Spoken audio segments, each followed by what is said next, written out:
On a chill March morning in 1857, beneath the stately columns of the Richmond Exchange, a single soul was sold for what would now be $378,000. 17 times the auctioneer's gavel fell before the final bid was accepted, and when it did, 3 men among the spectators collapsed to the floor. History offers no explanation for why this particular sale fetched a sum exceeding the price of a dozen seasoned field hands, nor why the purchaser immediately conveyed his acquisition 200 miles northwest into the Blue Ridge Mountains, vanishing from civilized Virginia. The Commonwealth's archives hold a single leather-bound ledger of the event, yet 7 pages have been meticulously excised, leaving only ghostly impressions of ink bleeding through from what was written on the other side. What rendered one human life worthy of such an unfathomable price? What hidden truth could justify a cost that plantation owners would whisper about in scandalized tones for generations? Before we delve further into the tale of the Richmond Exchange and the sale that shattered all understanding of human commerce in the antebellum South, we need you to join our community. Subscribe to The Last Laugh and ring the notification bell, for stories like this one, deliberately buried in historical silence, demand to be heard. Let us know in the comments which state or city you're listening from. We're tracing where our fellowship of truth-seekers grows. Now, let us return to that March morning, when the impossible ascended the auction block. That sale would become a scar upon Richmond's memory. But to comprehend why, you must first understand the city in those final years before the war. In 1857, Richmond stood as the jewel of Virginia commerce, its tobacco warehouses lining the James River like monuments to prosperity.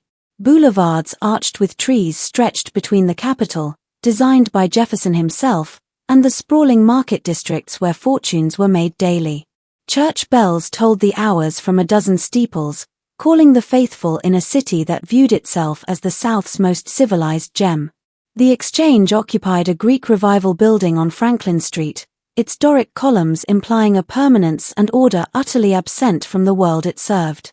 38,000 souls divided along predictable lines, the merchant class in their federal-style townhouses on Church Hill, the working poor in cramped quarters near Shockoe Bottom, and the enslaved, who outnumbered their owners yet remained invisible in every civic accounting. Among prominent families, the Hayfields controlled vast tobacco operations, while the Gresham brothers dominated the riverboat trade. But it was the auction houses that truly defined Richmond's economy, processing over 12,000 sales a year in a market that treated human beings as negotiable commodities. Thomas Fairmorn operated the Exchange with ruthless precision. At 43, he had overseen more than 6,000 sales, his practiced voice skilled at extracting maximum value. He kept meticulous ledgers, recording not only prices but peculiarities, distinguishing marks, skills, and the occasional telling note, defiant eyes. Read scripture. Likely trouble. His office overlooked the auction floor, letting him gauge the crowd's temper before each sale. March 14th began without incident. The first lots were field hands from a bankrupt Goochland plantation, 7 men and 3 women who sold for expected sums to expected buyers. Fairmorn moved with mechanical efficiency, his voice rising and falling in a cadence that signaled confidence to bidders. The crowd of perhaps 80 held faces familiar from 100 prior sales. Then, at precisely 11:47 by the Exchange clock, everything shifted. The room's murmur died as a side door opened. A figure emerged, flanked by 2 men whose clothing spoke of hard travel, boots muddied from unpaved roads, coats worn by rough country. But it was the third person who seized every gaze. She stood about 5.5 feet tall, posture rigidly erect despite the iron shackles on her wrists. Her skin was tanned from outdoor labor, yet her hands showed no calluses, no scars, none of the marks typical of plantation work. She wore a simple, clean cotton dress, her hair pulled back in a severe bun that revealed a face of unsettling composure. Her age seemed ambiguous, between 25 and 35, but it was her eyes that first stirred whispers through the crowd. They showed no fear, no resignation, no emotion at all. Fairmorn descended from his platform, his expression flickering with confusion. He conferred with the 2 escorts, examining papers drawn from worn leather cases. Those nearest later claimed they saw his face pale, then flush, then pale again. He looked at the woman, then back at the documents, with the expression of a man who had misread reality itself. Returning to his stand, his voice carried an uncertainty veteran bidders had never heard. "Gentlemen, we present today an unusual lot. The seller wishes anonymity, as permitted by Virginia statute. The property before you is designated Lot 37. No name provided. Age estimated at 30 years. Origin undisclosed. No documented history of fieldwork, house service, or skilled trade." A voice called from the crowd. "What's her value then, Fairmorn? Why waste our morning?" Fairmont's jaw tightened. The opening bid is set at $5,000. Silence fell like a physical blow. $5,000 surpassed the annual income of most men present. It was the price of a prime breeding pair, or 3 skilled blacksmiths, or enough hands to work 50 acres of tobacco. For a single woman with no recorded skills, it was absurd. "That's madness," someone shouted. "You've lost your sense, Fairmorn." But Thomas Fairmorn did not lower the price. Instead, he did something unprecedented in his 20-year career. He opened the leather folder provided by the escorts and read aloud, "The seller attests, sworn before an Albemarle County magistrate on March 9th of this year, that the property designated Lot 37 possesses knowledge of significant value pertaining to agriculture, commerce, and territorial development. Said knowledge has been verified via demonstration before 3 independent witnesses, whose signatures and seals appear below. The purchaser will receive, with the bill of sale, a sealed letter containing specific instructions for extracting said knowledge. The seller guarantees the accuracy of all information obtained through proper application of these instructions." The crowd's confusion deepened toward anger. Men shouted over one another, "What knowledge? What demonstration?" Fairmorn raised a hand for quiet and continued, his voice growing softer. "The seller further states that attempts to force disclosure through ordinary interrogation will prove futile. The property has been conditioned through methods both legal and effective to reveal information only under circumstances detailed in the sealed letter. The seller accepts no responsibility for consequences arising from improper handling or failure to follow instructions." He looked up, grave. "The opening bid remains $5,000. Do I hear 5,000? For a long moment, no one spoke. Then, from the room's rear, a hand rose. The man wore the plain clothes of a Western Virginia farmer, face weathered by mountain winds. 5,000, he said simply.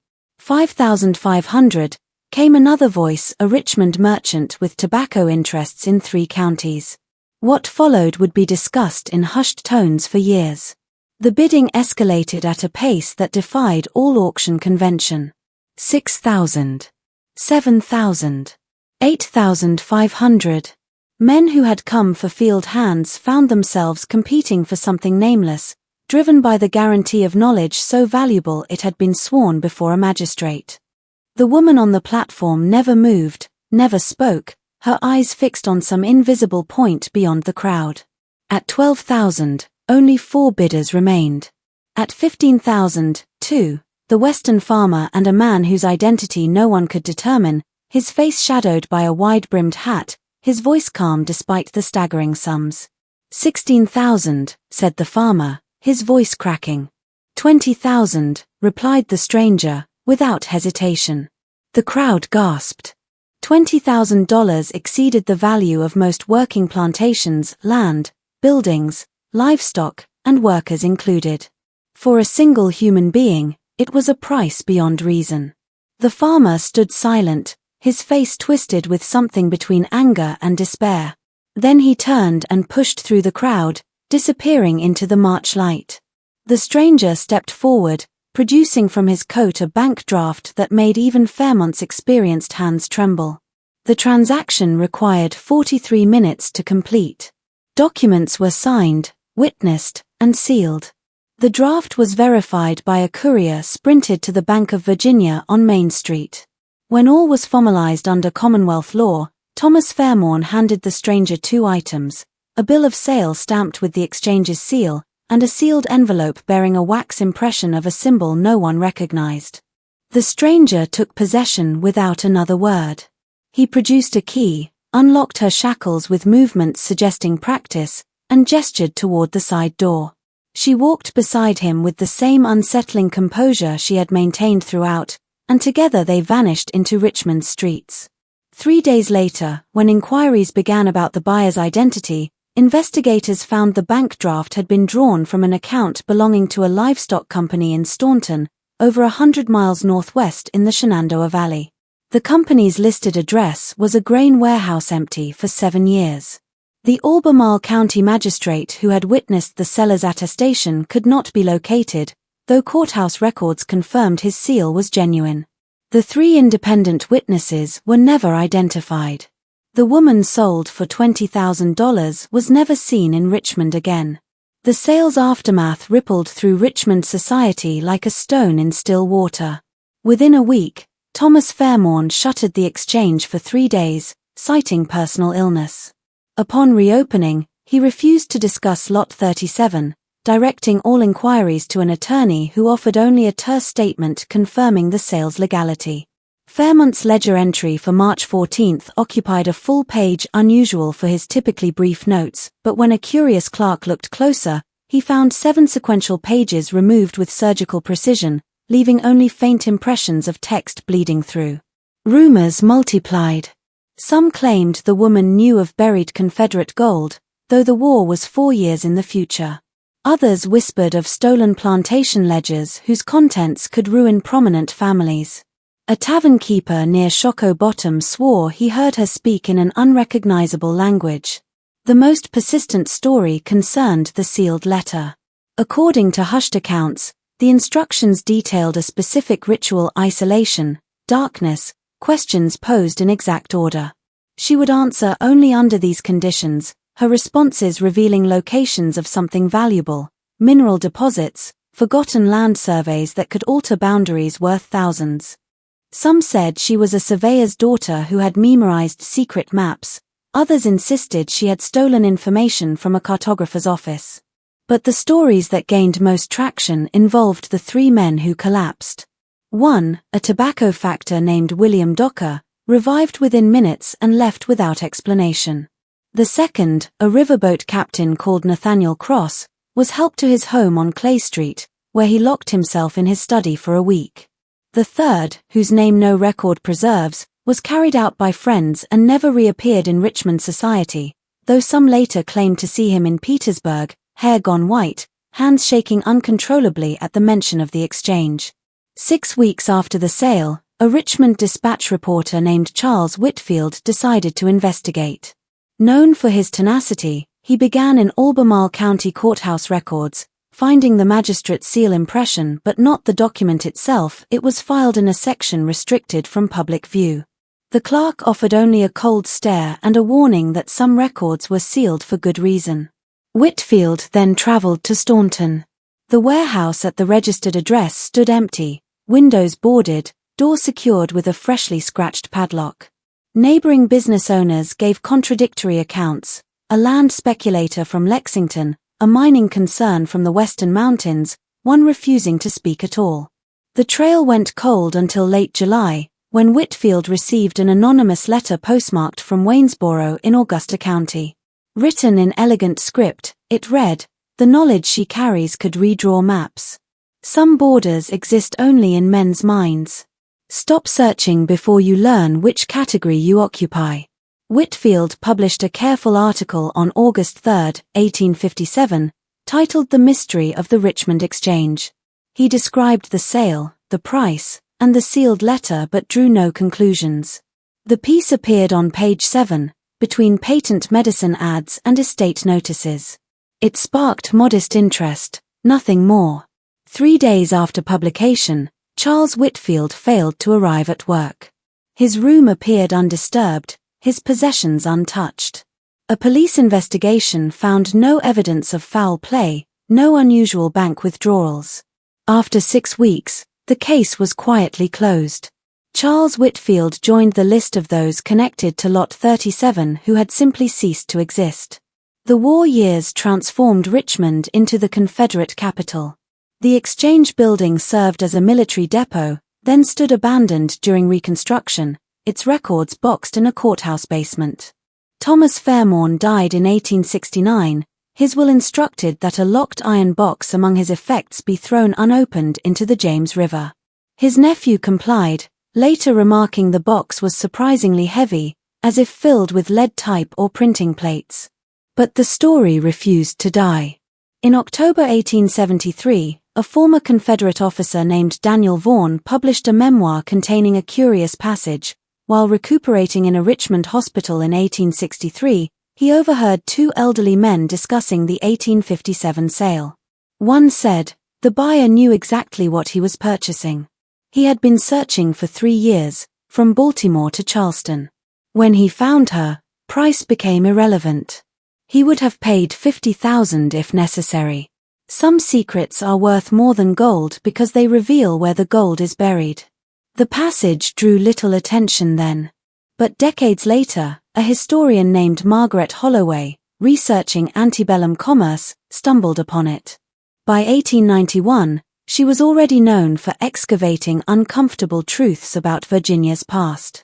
The mention of $20,000 caught her eye, a wildly aberrant sum. Her investigation began at the Richmond courthouse, where she eventually located the Exchange ledgers in a water-stained basement. She found the March 14 entry immediately, the missing pages obvious. But by angling the ledger under lamplight, she discerned fragments of text bleeding through. Western survey marks, ridge line above seam, follows 3-foot depth. Words suggesting geographical documentation, not slave biographical details. She spent 3 days extracting about 40 partial words, enough to hint at land boundaries or mineral deposits. Her next step took her to Staunton. The warehouse was gone, replaced by a hardware store.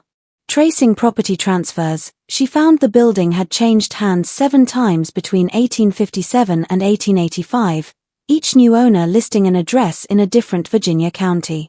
The final owner before demolition was a trust administered by a Charlottesville attorney who had retired and moved to Philadelphia without a forwarding address. Dead ends accumulated, but Holloway persisted. In November 1891, examining Albemarle County tax records, she discovered an unusual land transfer dated April 1857, 1 month after the Exchange sale. A 240-acre tract in the Blue Ridge near Swift Run Gap had been purchased for $12,000 by a buyer listed only as J. Marlowe, agent. The legal description was peculiarly specific, bounded on north by granite outcrop bearing survey mark 1749, on south by creek branch following limestone formation, on east by ridge line above coal seam exposure. This geological detail suggested subsurface knowledge. Holloway traveled to Swift Run Gap in December 1891, hiring a local guide named Samuel Fletcher. He knew the place. The Marlowe place, he said. Abandoned near 20 years now. Strange history. His father had taken day labor there in 1858. Marlowe paid well but imposed strange conditions. Men worked in shifts of 2, always with the woman present. She would stand nearby, sometimes pointing, speaking quietly to Marlowe, guiding where to dig. Fletcher's father said they uncovered a substantial coal seam exactly where she indicated. Others told similar stories, digging where she pointed always yielded something valuable: iron ore, limestone, springs. Did your father ever speak with her? Holloway asked. Fletcher shook his head. Marlowe never permitted it. But my father said she had eyes like someone looking through you. And she was never wrong. They visited the property. Remnants included a stone chimney, a well shaft sealed with clay and stones, and 14 overgrown excavation sites tracing what seemed to be a subsurface geological formation. Near the cabin ruins, a flat stone bore carved markings resembling survey notations. Before departing, Holloway asked what became of Marlowe and the woman. Some said Marlowe sold his information and disappeared west, Fletcher said. Others claimed he died up there. But my father believed differently. In spring 1860, he saw a woman matching her description boarding a train in Charlottesville, alone, wearing fine clothes. She turned before boarding, looked right at him from 50 feet away, and smiled. Not a friendly smile, a smile of recognition. He never understood what she meant him to know. Back in Richmond, Holloway's research turned to how an enslaved woman could acquire such expertise. In State Library archives, she found field journals from an 1847 geological survey led by William Barton Rogers, later founder of MIT. An entry dated July 23, 1847, noted, "Our expedition has been greatly aided by the addition of a Negro woman, property of Colonel Thaddeus Hargrove of Albemarle County. She possesses remarkable visual memory and has proven capable of recognizing similar rock formations across widely separated sites." Holloway cross-referenced the name.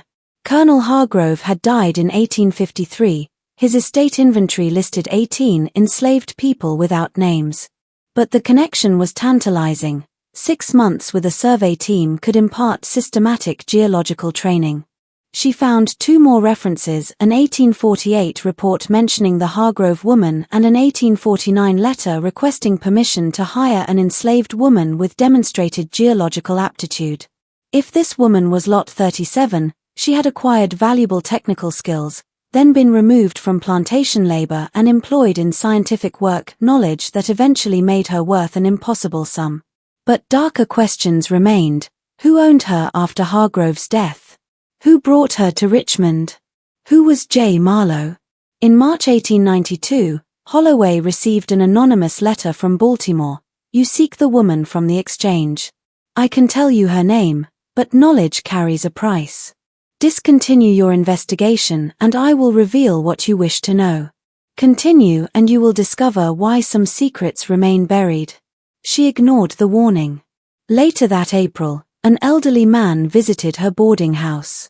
He introduced himself as Robert Dunmore, a former mining engineer who had bid on Lot 37. "I knew her value," he said. "I had seen her work." In summer 1856, his company hired day labor. One owner sent a woman instead. She could read a landscape like we read a newspaper. Stand her on a ridge, let her observe, and she would tell you exactly what lay beneath coal, iron or limestone. She was never wrong. Not once. His company tried to hire her permanently. Her owner refused angrily. But word spread in mining circles. Whoever brought her to Richmond knew what they had, Dunmore said. That sealed letter was theater to drive up the price. She didn't need rituals. You took her to land, let her observe, and listened. Dunmore identified the buyer. The man called Marlowe was James Pritchard, a land speculator from Pennsylvania. He'd been searching for geological expertise. When he heard about her, he became obsessed. 20,000 was a bargain. He used her to survey mountain properties for 3 years, acquiring mineral rights he later sold for fortunes. Then in 1860, he vanished. "What was her name?" Holloway asked. "I never knew it," Dunmore said. But when Pritchard took ownership and removed her shackles, she looked back at the crowd and said, "You have purchased knowledge, but knowledge requires payment beyond gold." Then she walked out. "I've wondered every day since, what payment? And from whom?" Margaret Holloway never published her research. Her notes, archived after her death in 1903, gathered dust at the Virginia Historical Society. The woman's identity finally emerged in 1947, when a graduate student named Thomas Egerton found an obscure 1871 memoir by William Barton Rogers. In an appendix, Rogers wrote candidly about employing enslaved labor in science, describing a woman with an eidetic memory and spatial reasoning rare even among trained scientists. When Rogers suggested purchasing her freedom for formal training, her owner, Colonel Hargrove, grew violently angry.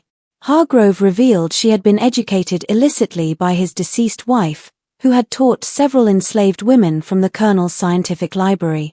Discovering this, Hargrove sold the others but kept this woman because her knowledge made her too valuable to dispose of cheaply. Rogers recorded her given name as Anna, though I suspect this was a name imposed rather than chosen. He noted she thanked him in flawless Latin at their expedition's end, then walked away. "That moment has haunted me for 24 years, he wrote. Egerton connected Rogers's account to the Exchange sale and Holloway's research. His investigation revealed that after 1860, a woman matching Anna's description appeared in Pittsburgh as a technical consultant to a mining equipment manufacturer, an unprecedented role for any woman of the era. By 1864, she had relocated to Philadelphia as a private geological consultant. Remarkably, she maintained records of those who had profited from her enslaved labor and systematically undermined their businesses by providing superior intelligence to competitors at lower rates. Several operations that had used her enslaved expertise collapsed within years of her emancipation. The most devastating revenge targeted James Pritchard. In 1869, unaware she was the same woman he had purchased, Pritchard hired Anna to survey a Pennsylvania coal property. She reported vast, accessible coal deposits. Pritchard invested his entire fortune. The coal was there, exactly as she indicated, but contaminated with sulfur at commercially worthless levels. Pritchard lost everything and died in poverty in 1874. Egerton's research suggested Anna lived until at least 1892, possibly longer, operating as a Hargrove geological consultant, a bitter irony. The last detail concerned the sealed letter. According to a source Egerton identified only as a descendant of the estate executor who sold Anna, the letter contained 3 sentences. "This woman possesses knowledge acquired through means that violated Virginia law. She will share that knowledge only if treated with respect and compensated fairly. Fail in either obligation, and you will find that knowledge can be a weapon more devastating than any physical force." The letter was not instructions, it was a warning Anna had dictated, ensuring her purchaser understood what they were truly buying. Thomas Egerton's 1950 dissertation, "The Geologist Who Could Not Be Free," became foundational among researchers studying enslaved contributions to American science. It demonstrated that enslaved people participated in scientific endeavors at unrecognized levels, acquiring technical knowledge despite systemic suppression, and that the intellectual property they produced enriched countless Americans who never acknowledged the source. Anna's story poses uneasy questions about knowledge as bondage. Her education, acquired against her owner's wishes, transformed her into a commodity. It gave her value but not freedom.